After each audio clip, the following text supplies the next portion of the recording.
At sa punto namang pong ito, makakausap po natin sa linya ng telepono si House Prosecutor at Manila 3rd District Representative Joel Chua. Magandang hapon po Kong Chua, si Bien Manalo po ito. Hi Bien, magandang hapon at sa lahat ng iyong taga-subaybay.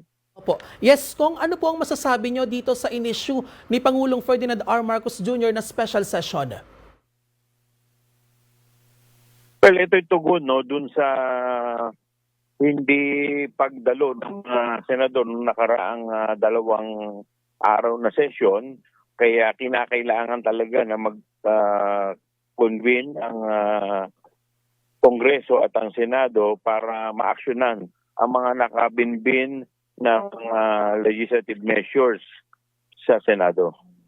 Opo. Kung tingin nyo po ba, wala po itong masasagasaan na pagpupulong o anumang paghahanda ng prosecution para dito sa nalalapit na paglilitis kay Vice President Sara Duterte?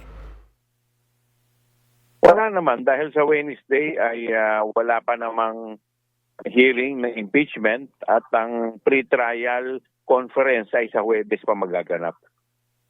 Kung tingin nyo po, ano po yung rason o dahilan bakit nagpatawag ang Pangulo ng special session?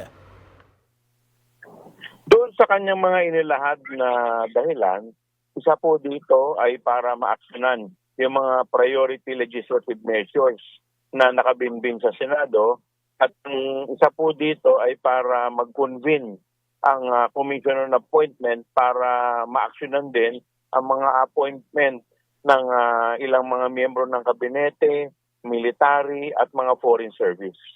Opo, kung maiba naman po ako, kamusta po yung pre-trial brief na isinumite ng prosecution sa Senate Impeachment Court?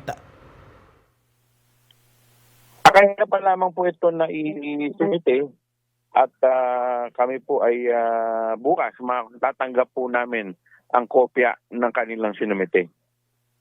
Alright, maraming salamat po Kong Chua, ang isa sa House Prosecutors para sa napipintong paglilitis laban kay Vice President Sara Duterte. Maraming salamat, buhay po kayo.